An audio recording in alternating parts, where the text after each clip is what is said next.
Hello, my friends. Today I'm talking about emotional flashbacks, especially because yesterday I had my first emotional flashback in years. And let me tell you, it was rough. It was deep. I just figured I woke up today. My eyes are probably still swollen. I feel like I can barely open them, but that's okay. But I thought while it's still fresh inside of me, I really just want to shed some light on emotional flashbacks. So I want to talk about three things: what they feel like and what's going on inside of you when they're happening, what to do when that happens, when you're in the middle of an emotional flashback, and the last thing I want to talk about is what healing looks like, because healing isn't about an on-off switch. So that being said, let's dive in. So this year I've been married for 8 years and it's our anniversary, and my husband wanted to give me a special gift. And so he got me a massage, but it wasn't just any type of massage. So this person is from India. She does marma therapy. It's part marma therapy. It's part um, having to do with your meridians. It's very Eastern meets Western kind of a thing. And so I was super, super excited and I was not disappointed. Like, this was the most amazing experience. But during the massage, she was like, "What happened at this year?"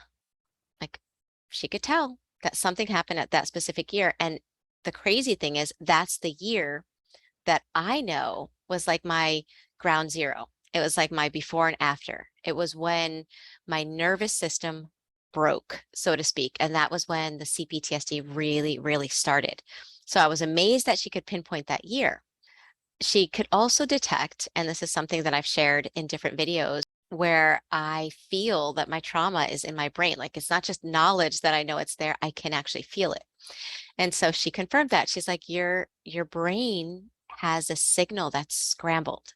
And so anyway, yeah, so I've got scrambled eggs going on up there. But the reason I'm sharing this with you is because afterward, she told me, she's like, "Michelle, I moved stuff around. So you are going to feel things. You're going to feel something." Well, I left there on cloud nine. I was so happy.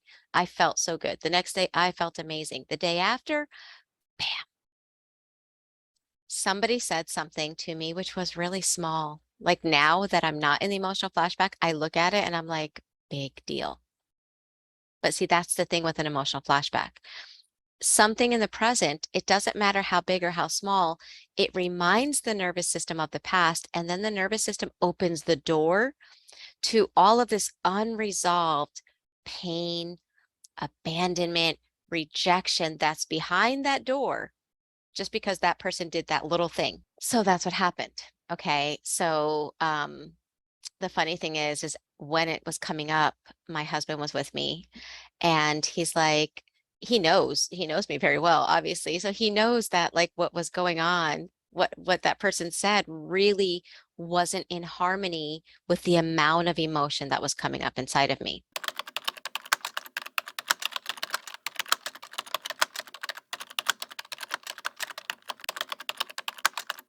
He's like, "You do know that what they said isn't true. And on top of that, it's like that's just them being them." And at that moment, I did the first step in how to work through an emotional flashback, and that is stating it. So I told him, I was like, "I know that logically, but at this moment, I'm in an emotional flashback. And so my conscious mind knows it, but my nervous system is feeling this, that, and the other thing."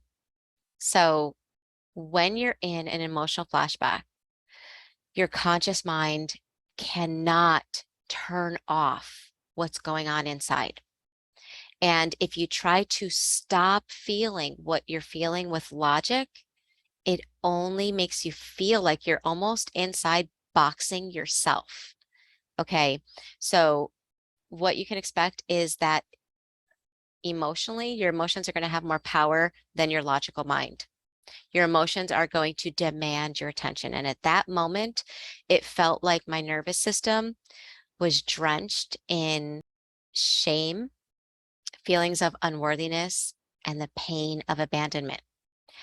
And I could feel that. So by stating this is an emotional flashback, which is the first step to working through an emotional flashback, By stating that, what that allowed me to do, and the reason I'm sharing this with you is so that when you go through this, and if you have CPTSD, you are going to go through emotional flashbacks.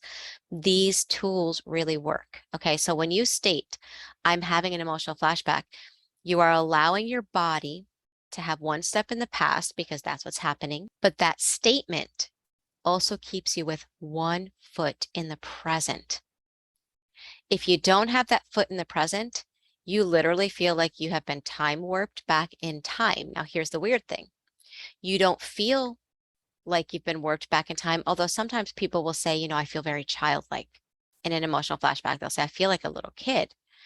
But if you don't recognize that there's a childlike quality to it, because there's no memory, there's no specific memory normally in an emotional flashback, but you are warped back to a very young age when a very intense emotion came up in your body, like pain, rejection, abandonment, or fear. When it came up in your body and your mind couldn't process it. It was so painful that your brain was like, oh no, we can't feel this. Boom, let's stuff this in the limbic network. It's severe trauma. Yeah, emotively you translate it and you didn't know how to work it. So you stored it and you zip, like in a backpack, you zipped it and you kept it there. And each time you were going through all this significant, I don't know what to do confusion, you just threw it in the backpack and you kept zipping. And you never opened the backpack. And when you decided to open, it's too scared. And the door was closed. But now in the present, somebody does something where your nervous system recognizes that it's similar to what happened in the past and it opens up that door. And so you feel the pain, the rejection, the abandonment, not as the adult you are today, but almost as the child that never experienced it because they were repressed, right? I hope that's making sense. So my point with that is the first thing you really want to start mastering is the ability to keep one foot in the present while these intense emotions that have been unprocessed are coming up in your body. The second thing you want to remember is to not try to stop those feelings. What we resist persists and gets louder and bangs on our soul for our attention. So if you try not to feel those feelings, it's only going to last longer. So something that helps when they are coming up, there's an expression, name it to tame it. So if you can name the emotions and or the beliefs. So if you can't identify the emotions, the beliefs are the next thing because it's going to bring up the emotion as well. And so my husband kindly just sat there next to me, just letting me know, I'm right here. What do you want me to do? And I was just like, okay, just stay there. And I just told him my nervous system is feeling I'm not worthy. I'm unlovable. I don't deserve. There's something wrong with me. All of these old beliefs. And I could tell that it was feeling them from a very young age. And I just named them. And by naming them, let me tell you what happened when I named them. When you name it to tame it, before it gets better, it almost gets a little bit worse. I cried from a place inside of me, not just normal crying. Like there was some place deep inside where this emotion emerged. It was so deep. It was so profound. It was so painful, but it was also so needed because by crying, you are releasing those stress hormones. You are releasing a lot. And, it's about processing and releasing to heal. So again, I stated I'm having an emotional flashback. Name it to tame it, name the beliefs, name the emotions, allow, give permission for the feeling to be there while you're just noticing it with curiosity. And that's hard. But there was like this tiny piece of me that was watching it. And all I could think of is, wow, that was so sad. That was so sad that a little girl had to feel. I'm going to cry. Gotta watch out. I'm going to try to do this without crying, but it was so sad to, I can't believe that. First time I'm crying on a video. So Yeah, I had to see that. I had to realize the amount of pain that had come up and that I had been carrying for a long time and that my brain hid from me for a long time. The next step is to normalize it. And that sounds like saying something like, of course you feel that pain. And then explaining and talking about why you can understand why a child would feel that amount of pain.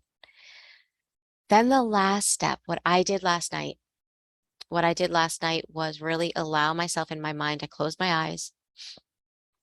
After I was done crying, my husband was like, do you want me to put on a show? Do you want to watch something with me? And I just felt like I needed to be with me at that time. So I was like, I'm just going to close my eyes and go to bed. But what I did was I closed my eyes and I allowed my adult self to spend time with the child self that was in that much pain. Now, a child's go-to trauma response is normally freeze because a child can't fight back. A child can't get mad at a parent. It's not safe. A child can't leave. They can't flee. So they freeze. And the problem with freeze is that it has, on top of it is freeze, but underneath freeze is fight or flight energy. And I could literally feel that in my head. Like I could feel all of this energy just in my head, around my eyes. It's really important to release that survival energy.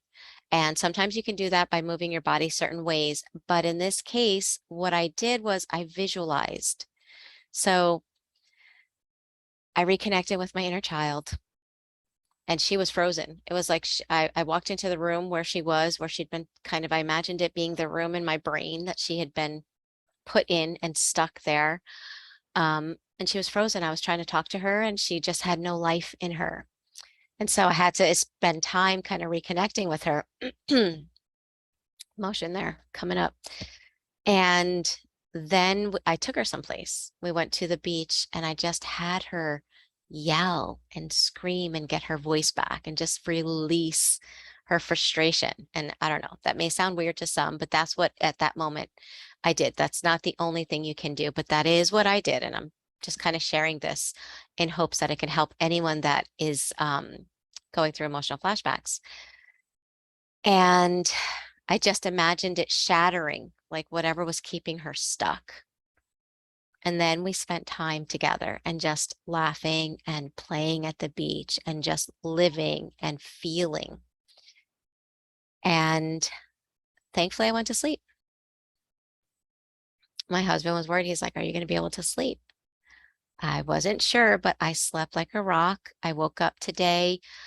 I have the crying headache. My eyes feel really swollen, but I feel a lot better because I didn't re-stifle the feelings, and that's the tendency. The tendency with emotional flashbacks is we don't like how that feels. And let me tell you, when I was in the middle of the emotional flashback, I wasn't like, yes, this is great. No, it was really painful. It was not easy. But by allowing it, by giving it permission, by not re-stifling it, by using visualizations, by reconnecting with my inner child, I could process it at that moment, release it, and now today I'm me again. I'm not stuck in a trauma response. So that's what happens in an emotional flashback and how to handle them. So let's talk about what healing looks like. Healing isn't about watching a video like this, flipping a switch, and your emotional flashbacks are now gone because you have knowledge. No, knowledge doesn't heal emotional flashbacks. In fact, knowledge goes out the door when you're having an emotional flashback because studies have shown that when you're having an emotional flashback, your left brain goes offline. So anything you learn about them checks out. Okay, that's why the first statement, I'm having an emotional flashback, regrounds you a little bit. What healing looks like with emotional flashbacks, in my case, and I'm going back to the beginning of my healing journey years ago. First of all, I realized that I had lived 99% of my life in an emotional flashback. The first step is realizing how often you're in them and realizing, wow, like the majority of my life is just one long run-on emotional flashback. And then starting to peel them back, starting to heal those wounds allows you to spend more time in your life and less in emotional flashbacks little by little. So they don't go away overnight. It's that, oh, now I'm 80% in an emotional flashback. Now I'm 40% in an emotional flashback. That's one thing that you start to realize. The second thing with healing is that the emotional flashbacks last less time. So, for example, something like what happened yesterday, the amount of pain that came up at such a young wound, right? Because in my mind, I guessed, I was like, okay, what age is this coming from? And it came between the ages of 4 to 6. That's what I came up with in my mind.